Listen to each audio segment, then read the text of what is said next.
ఈ ధ్యానం లేకపోతే మా కుటుంబం ఎలా ఉండేదో తెలియదు.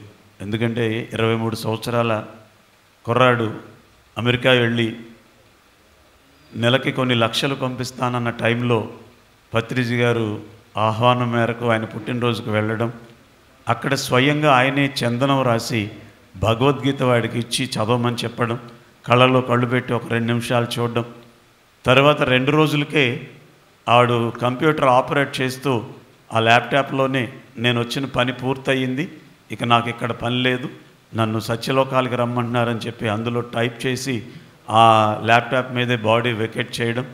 తర్వాత మళ్ళీ ఆ సోల్ కనెక్ట్ అయ్యి చెప్పినటువంటి మాట ఏంటంటే, మా ఇద్దరికి అంటే కన్న తల్లిగా కొడుకు అనగానే లోపల ఉంటుంది కదా గర్భం తెంచుకుని వచ్చినటువంటి బిడ్డ కనుక తను అలా బ్లాస్ట్ అయింది. కానీ యాక్చువల్గా అయితే వాడి పట్ల మాకు దుఃఖం లేదు, వెళుతుంది. వాడు వాడిన వస్తువులన్నీ ఇంట్లో ఉన్నాయి, ఆ వెళుతుంది. అవన్నీ చూసినప్పుడు అరే ఉంటే వాడు వాడుకుందుడు కదా అని. దుఃఖం ఎందుకు లేదంటే that is Patriji, that is శ్వాస మీద ధ్యాస, ధ్యానమే మమ్మల్ని ఇంత హ్యాపీగా నడిపిస్తోంది.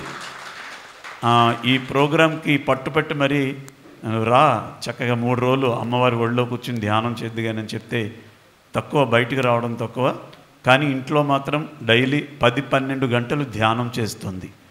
ప్లస్ నేను చేసే ప్రయాణంలో, ఈ ప్రయాణంలో మీకు ఇలా బస్సు దొరుకుతుంది, మీరు ఎన్ని గంటలకు చేరుతారు, మీరు ఇలా ఉంటారు, మీరు ఎలా చేస్తారని, ఆఖరికి నేను ఏ కలర్ డ్రెస్ వేసుకుంటానో కూడా ముందే నాకు చెప్తుంది అన్నమాట. అంతా తను మెడిటేషన్లో మంచి స్థితిలో ఉంది.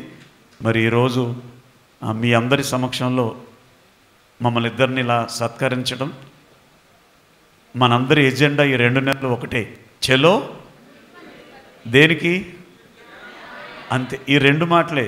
10 మాటలు మాట్లాడామంటే అందులో 2 మాటలు చొప్పించి చలో తిరుపతి ధ్యాన మహాయజ్ఞం, ఇదే మన ఈ 2 నెలల ఎజెండా. అది అయిన తర్వాత మళ్ళీ చలో కట్టాల్, అది అయిన తర్వాత మళ్ళీ చెలో ఉగాది, అది అయిన తర్వాత మళ్ళీ చెలో ప్రకృతి వ్యాలీ.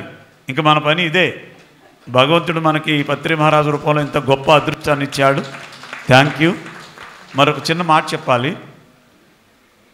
నాకు ఎందుకో స్టార్టింగ్ నుంచి కూడా నాకంటే వయసులో చిన్నగా ఉన్నా కానీ ఆనంద్ గారు ఎన్నో కోణాల్లో నన్ను సపోర్ట్ చేస్తూ ఉంటారు. అందుకని నేను ఈ వేదిక మీద నుంచి ఆయనకు రుణపడి ఉంటానని చెప్పి ఆ రుణాన్ని పిఎంసి ఛానల్కి మీరు అప్పచెప్పినటువంటి పని ద్వారా తీర్చుకుంటానని మనవి చేస్తూ వన్స్ అగైన్ థ్యాంక్ యూ.